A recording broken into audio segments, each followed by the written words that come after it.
I can jump down from here. Depuis des années, le prince Louis est adoré dans le monde entier pour son sourire radieux et sa nature enjouée lors des événements royaux. Benjamin du prince William et de la princesse Catherine. Il a toujours été une source de joie pour la famille royale. Mais Buckingham Palace vient de confirmer une nouvelle bouleversante qui inquiète profondément tout le monde. La nouvelle s'est répandue comme une traînée de poudre à travers le monde, laissant les fans de la famille royale en quête de réponses. De quoi s'agit-il exactement et quelles seront les conséquences pour le jeune prince? Rejoignez-nous pour découvrir la vérité sur l'annonce choc de Buckingham Palace concernant le prince Louis. Nouvelle bouleversante concernant le prince Louis. Chaque fois que la famille royale fait la une des journaux, le monde entier est à l'écoute, s'attendant parfois à une controverse, comme dans le cas du prince Andrew et du scandale qui l'a contraint à renoncer à ses titres royaux, et d'autres fois à des moments de joie, à l'instar du couronnement du roi Charles III qui a rassemblé des millions de personnes en liesse. Mais les dernières nouvelles concernant le prince Louis ont touché les cœurs pour une toute autre raison, mettant en lumière la maturité et le charme discret dont il fait déjà preuve à un si jeune âge. L'histoire a commencé lorsque le prince Louis, âgé de 7 ans, a reçu sa toute première invitation à assumer un rôle royal. Le prince lui avait proposé de devenir le parrain honoraire des championnats du monde de conquête. Cette offre devait marquer un tournant dans la carrière du jeune prince, mais la suite des événements a tout bouleversé. Poursuivez votre lecture pour en savoir plus.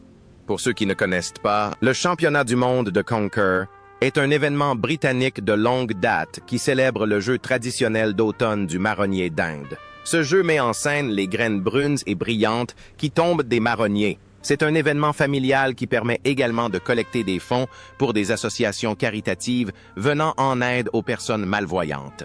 Lorsque les organisateurs apprirent que Louis adorait collectionner les figurines de conquérants, ils y virent une association idéale. Ils décidèrent d'écrire au prince et à la princesse de Galles pour inviter leur jeune fils à devenir mécène d'honneur des championnats. C'était un geste tendre et plein d'humour, le genre d'histoire que le public adore, qui associe les joies de l'enfance à de nobles causes. Beaucoup s'attendaient à ce que le palais accepte l'invitation, d'autant plus que le patronage royal est une tradition bien ancrée au sein de la famille. Mais la suite a surpris tout le monde. Buckingham Palace a répondu par un message à la fois poli et plein d'humour. Ils remercièrent chaleureusement les organisateurs pour leur proposition attentionnée, mais expliquèrent que le prince Louis était occupé à conquérir le marché grâce à ses études. Ce jeu de mots astucieux fit sourire nombre de personnes, dévoilant un côté plus léger de la vie royale. Pourtant, derrière cette plaisanterie se cachait une décision importante. Le prince William et la princesse Catherine ont choisi de décliner poliment l'offre. Leur raison était simple. Ils souhaitent que leurs enfants grandissent le plus normalement possible. Bien que le prince Louis soit haut placé dans l'ordre de succession, ses parents ont toujours clairement indiqué qu'ils souhaitaient qu'il ait, ainsi que son frère George et sa sœur Charlotte, une enfance équilibrée, consacrée à l'école, aux jeux et à la famille, plutôt qu'aux obligations publiques. La passion du prince Louis pour les marrons d'Inde a été révélée au grand jour lorsque la princesse de Galles l'a évoquée lors d'une visite publique. Elle a confié que leur maison, Adelaide Cottage, était souvent remplie de marrons d'Inde qu'il avait collectionnés. Les marrons étaient cachés sous les oreillers, dans les tiroirs et même dans son lit. Elle riait en racontant comment Louis les transportait avec ses camions miniatures, transformant un simple passe-temps en un divertissement sans fin. C'était un aperçu d'un petit garçon qui, malgré son statut royal, apprécie les mêmes petits plaisirs que tous les autres enfants. À la fin de l'automne, la collection de marrons du jeune prince avait presque envahi la maison. Il se préparait alors pour les vacances de mi-trimestre à Lambrook School, l'école fréquentée par ses frères et ses sœurs. Des rumeurs circulaient également selon lesquelles la famille Wales pourrait bientôt déménager à Forest Lodge, une nouvelle demeure offrant aux enfants encore plus d'espace pour jouer dehors. La réaction du palais à l'offre de parrainage de marrons reflétait ce mode de vie axé sur la famille. Pour le prince William et la princesse Catherine, l'enfance est une période précieuse qu'il faut savourer pleinement. Ils estiment que leurs enfants doivent avoir la liberté de grandir, d'apprendre et de jouer sans que le poids des attentes liées à la vie royale ne pèse trop tôt sur eux.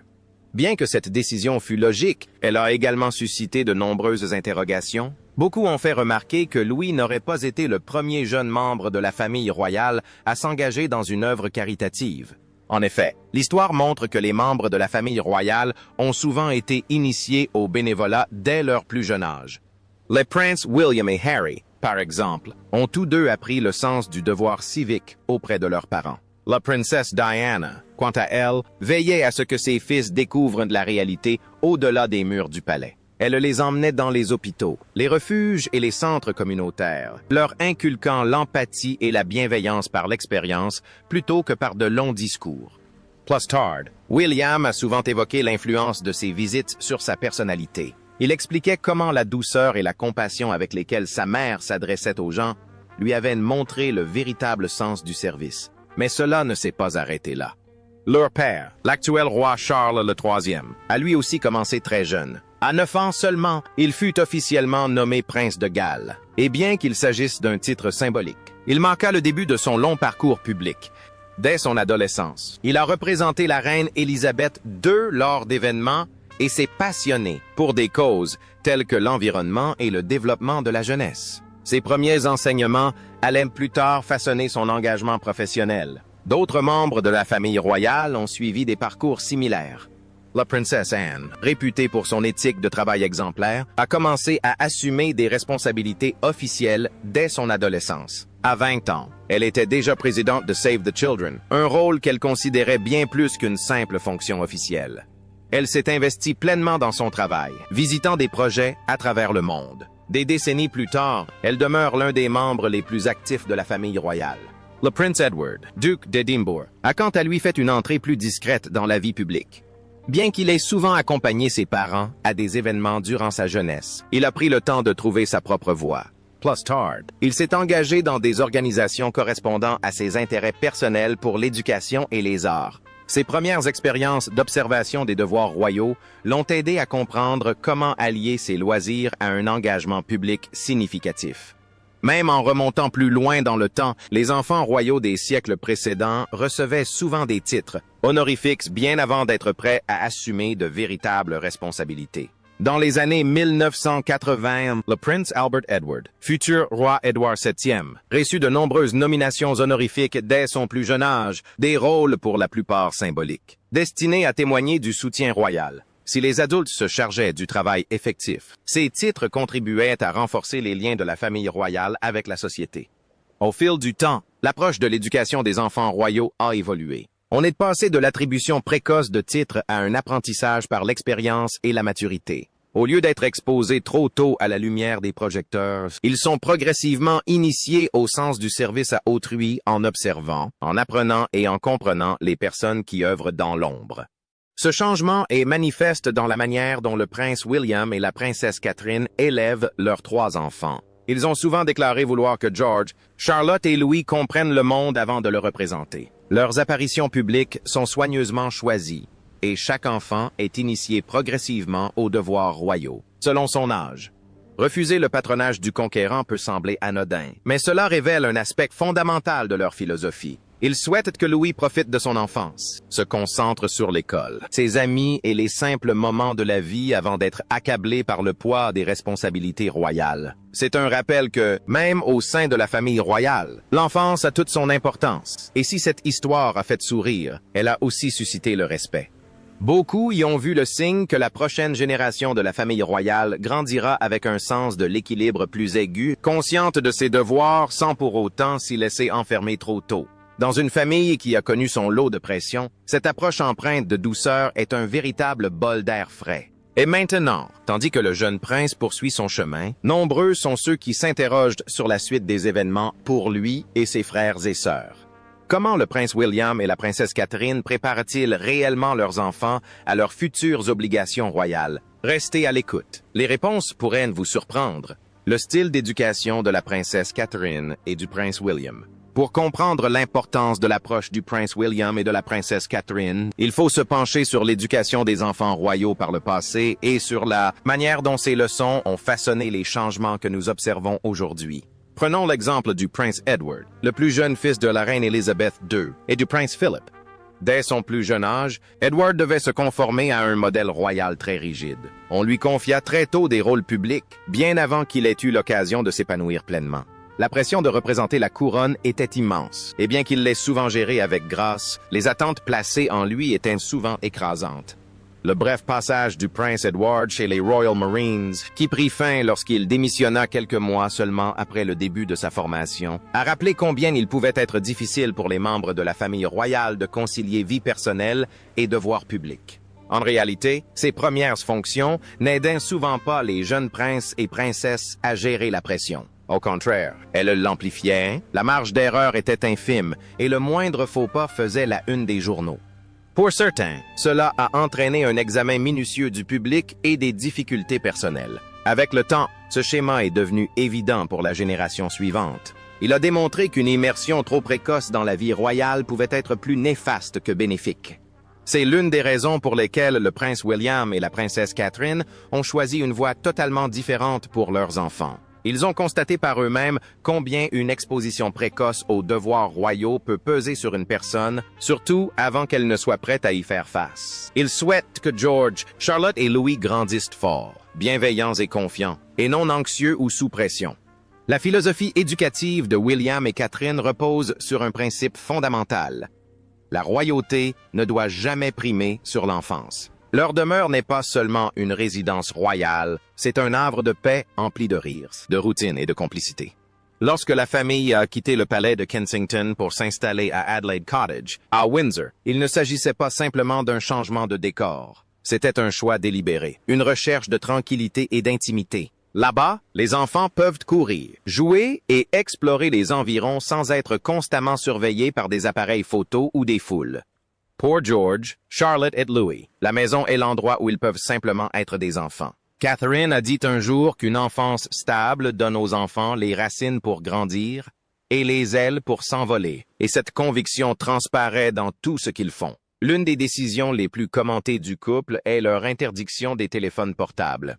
Lors d'un entretien avec Eugene Levy pour le magazine The Reluctant Traveler, le prince William a expliqué que leurs enfants n'ont pas encore de téléphone portable, car lui et Catherine souhaitent qu'ils profitent de la vie réelle, et non de celle passée devant les écrans. Cela peut paraître anodin, mais cette décision en dit long sur l'importance qu'ils accordent à l'éducation de leurs enfants. William et Catherine sont tous deux pleinement conscients du caractère intrusif que peut revêtir l'attention médiatique.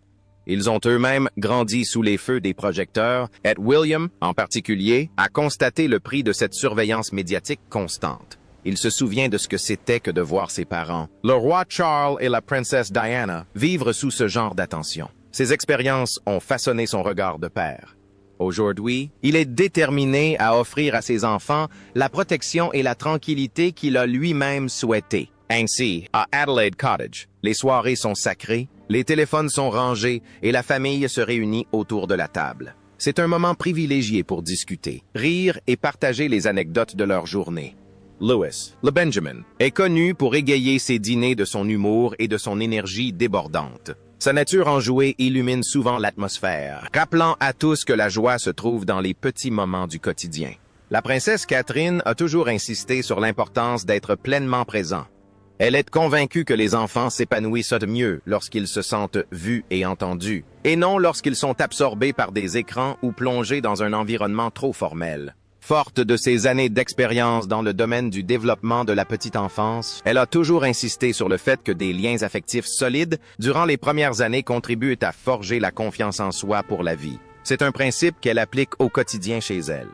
Le style parental de William et Catherine se distingue également par leur implication directe. Contrairement aux générations précédentes, qui avaient souvent recours à des nounous, William et Catherine préfèrent élever leurs enfants eux-mêmes. Le prince William les dépose à l'école, assiste aux réunions avec les enseignants et les aide à faire leurs devoirs dès qu'il le peut. Les autres parents le décrivent souvent comme accessible et posé, un père comme les autres qui emmène ses enfants à l'école. Pour Catherine, la maternité et son rôle royal sont intimement liés. Elle a su concilier ces deux univers en appliquant les leçons tirées de son engagement caritatif à sa vie personnelle.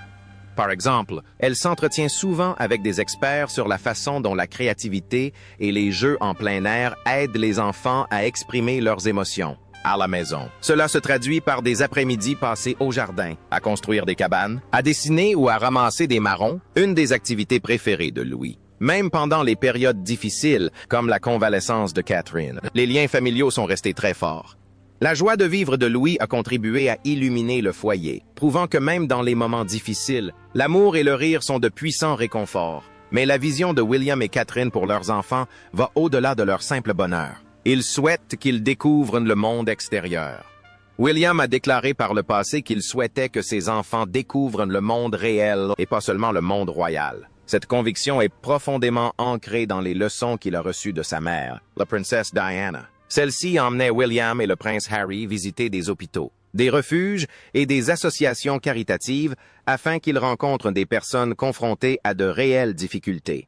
William fait désormais de même avec ses propres enfants, discrètement et sans ostentation. Dès qu'ils le peuvent, Louis et Catherine impliquent George, Charlotte et Louis dans de petites actions bienveillantes. Ils les emmènent dans des centres communautaires, des hôpitaux et à des événements locaux où ils peuvent écouter, apprendre et comprendre que l'histoire de chacun compte.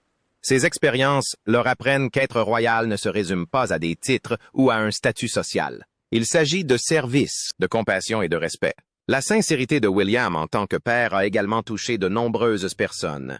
Dans une interview touchante, il a déclaré que si l'un de ses enfants révélait son homosexualité, il l'aimerait et le soutiendrait sans réserve. Sa seule préoccupation, a-t-il dit, serait la réaction du public. Cette sincérité a montré au monde entier que William et Catherine n'élèvent pas leurs enfants en fonction d'une image préconçue. Ils les élèvent dans le respect, la confiance en soi et l'authenticité. Ensemble, William et Catherine ont redéfini ce que signifie grandir au sein de la famille royale. Ils ont bâti un foyer empreint d'empathie, où parler de ses sentiments est aussi naturel que discuter de l'école ou des amis. Leur approche allie tradition et modernité, un équilibre rarement atteint par les générations précédentes. Mais ce n'est pas tout. Par ailleurs, leur choix contraste discrètement avec le style d'éducation du prince Harry et de Meghan aux États-Unis. Harry a souvent évoqué l'impact qu'a eu sur lui le manque d'affection et de communication durant son enfance. Il a déclaré vouloir protéger ses enfants, Archie et Lilibet, de la pression publique. Il parle fréquemment de la nécessité de rompre le cycle de souffrance qu'il a connu en grandissant. Les deux familles partagent le même objectif: offrir à leurs enfants amour, stabilité et la liberté de grandir à leur propre rythme, même si leurs méthodes diffèrent. Quant au prince Louis, le Benjamin de la famille de Galles, son avenir restait ouvert et riche de possibilités. Contrairement à George, qui deviendra roi, ou à Charlotte, qui occupe une fonction royale officielle, Louis est libre de profiter pleinement de son enfance. Ses parents encouragent sa curiosité, son rire et sa bonté. Ils souhaitent qu'il explore, apprenne et découvre sa véritable identité avant que des titres ne le définissent. Cette nouvelle façon d'élever les enfants royaux est bien plus qu'un simple choix parental. C'est une révolution discrète au sein de la monarchie. Elle témoigne du chemin parcouru par la famille royale par rapport aux attentes rigides du passé. William et Catherine façonnent non seulement la prochaine génération de membres de la famille royale, mais aussi le type de personnes qu'ils deviendront. Compétissantes, attentionnées et authentiques. Alors que le prince Louis grandit, aimé et guidé par deux des membres les plus modernes de la royauté, une question demeure. Quel avenir attend ce jeune prince plein d'entrain qui s'apprête à écrire sa propre histoire? Restez avec nous, car la suite est encore plus captivante. Un aperçu de l'avenir du prince Louis. Prédire l'avenir de qui que ce soit est extrêmement difficile. Mais dans le cas du prince Louis, quelques indices commencent déjà à apparaître. Ce qui facilite les choses, c'est que, par ses paroles et ses centres d'intérêt, il commence à laisser entrevoir ce qu'il pourrait devenir. Selon la princesse Catherine, son plus jeune fils a déjà exprimé une véritable fascination pour les avions et a même déclaré qu'il rêverait d'être pilote de chasse plus tard. L'idée peut paraître anodine pour un enfant de 7 ans, mais elle revêt une signification profonde pour la famille royale. Après tout, son père, le prince William, et son grand-père, le prince Philip, aujourd'hui décédés, ont tous deux servi dans l'armée. Le prince William a suivi une formation de pilote d'hélicoptères de recherche et de sauvetage et a ensuite travaillé pour l'East Anglian Air Ambulance, tandis que la carrière navale du prince Philip a débuté pendant la Seconde Guerre mondiale. Ainsi, lorsque Louise a exprimé son désir de devenir pilote de chasse, il ne s'agissait pas d'un simple rêve d'enfant. C'était comme un petit écho de la longue tradition familiale de service. Catherine l'a évoqué lors d'une visite scolaire, expliquant que son plus jeune fils est fasciné par les avions et adore les construire avec des blocs et des jouets. Elle a ajouté avec un sourire que les yeux de Louis s'illuminent chaque fois qu'il en entend un dans le ciel. Ceux qui l'ont entendu pouvaient imaginer le petit garçon plein de vie courant dehors, le regard tourné vers le ciel, son imagination débordante. Pour beaucoup, ces petits détails révélaient combien sa curiosité et son esprit d'aventure étaient déjà liés à l'héritage royal dans lequel il était né. Mais malgré ses rêves d'enfant, Louis a aussi fait preuve d'une maturité surprenante pour son âge. Un moment révélateur de cette facette de sa personnalité fut lors du 80e anniversaire de la victoire en Europe. La famille Wales s'est jointe aux commémorations en hommage aux soldats ayant combattu pendant la Seconde Guerre mondiale. Habituellement, les événements royaux auxquels participe le jeune prince sont l'occasion de moments plus légers. Ses saluts espiègles, ses larges sourires et ses grimaces égayent souvent la journée. Mais cette fois-ci, quelque chose avait changé. Debout aux côtés de ses parents et de ses frères et sœurs, Louis paraissait calme, concentré et respectueux. Les caméras l'ont surpris à observer la cérémonie en silence, jetant de temps à autre un coup d'œil à son père, comme s'il cherchait à imiter sa posture et ses expressions. Ce fut un changement subtil, mais significatif. Nombreux furent ceux qui, témoins de l'événement, ont eu l'impression que le prince Louis commençait enfin à comprendre le véritable sens de la royauté. Non pas à travers les titres ou les cérémonies, mais par le respect, le devoir et la conscience historique.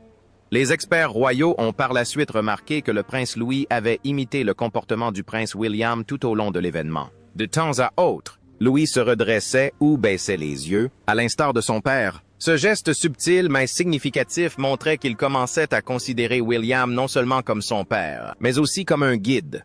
Après la cérémonie officielle, cependant, sa chaleur naturelle est revenue. Il a souri largement, salué la foule et bavardé joyeusement avec les anciens combattants. Ses gestes enjoués montraient qu'il n'avait rien perdu de la joie enfantine qui le rend si populaire auprès du public. En une seule journée, il parvint à allier sérieux et charme, une qualité que beaucoup de membres plus âgés de la famille royale mettent des années à acquérir. Cela prouva que les leçons qu'il recevait chez lui portaient leurs fruits, des leçons non pas sur les manières royales, mais sur la bienveillance, l'attention et la présence. Un autre signe évident de la maturité grandissante de Louis apparut lors du couronnement du roi Charles III. La cérémonie était longue, solennelle et empreinte de traditions séculaires. Pourtant, Louis l'a vécue avec un calme surprenant pour un enfant de 7 ans. Assis près de sa sœur Charlotte, il observait silencieusement le déroulement des événements, absorbant la gravité de l'instant tout en jetant de temps à autre un regard vers ses parents pour y trouver un appui. Même dans une salle empreinte d'histoire et entourée d'une foule immense, Louis garda son sang-froid. Les caméras l'ont filmé suivant le déroulement des événements, des chants de la chorale aux processions élaborées. S'il manifestait encore par moments une curiosité espiègle, il était clair qu'il comprenait l'importance de ce moment. Une fois de plus, on l'a vu se redresser, à l'image de son père. Le prince William, pour beaucoup, c'était un signe subtil mais significatif qu'il apprenait à concilier, l'émerveillement enfantin et la dignité attendue d'un jeune membre de la famille royale. Mais cela ne s'arrête pas là. Dès son plus jeune âge, Louis a fait preuve d'une compassion authentique et naturelle. Un jour, lors d'une sortie caritative avec sa mère, la princesse Catherine, dans une banque de peluches à Maidenhead, le jeune prince a discrètement choisi une peluche à donner. Alors que d'autres enfants auraient pu voir un tel événement comme une simple séance photo, Louis y voyait une véritable signification. Un bénévole a demandé aux enfants de choisir un cadeau qui pourrait faire plaisir à quelqu'un d'autre. Et de la boîte de Louis est sorti un koala en peluche, symbole des liens de sa famille avec l'Australie et reflet de sa grande générosité. Un autre moment touchant a eu lieu lors d'une promenade après la messe de Noël à Sandringham. Louis accepta un petit cadeau d'une personne bienveillante, un bandeau orné d'un motif joyeux, et remercia poliment. Ce fut un bref échange, mais il révéla deux facettes importantes de sa personnalité. L'enfant espiègle, avide de profiter de l'instant présent, et le jeune homme respectueux, attentif aux gestes d'autrui. L'un des témoignages les plus touchants de l'empathie du prince Louis eut lieu lors de la convalescence du roi Charles III, atteint d'un cancer, début 2024. Le jeune prince aurait offert à son grand-père un cadeau à la fois ludique et symbolique. Une cravate rose à motif de T-Rex, en référence à la passion bien connue de Louis pour les dinosaures. Bien que ce fût un petit geste, il était profondément symbolique. Il montrait que Louis comprenait, avec sa candeur d'enfant, que son grand-père avait besoin de soutien et de réconfort.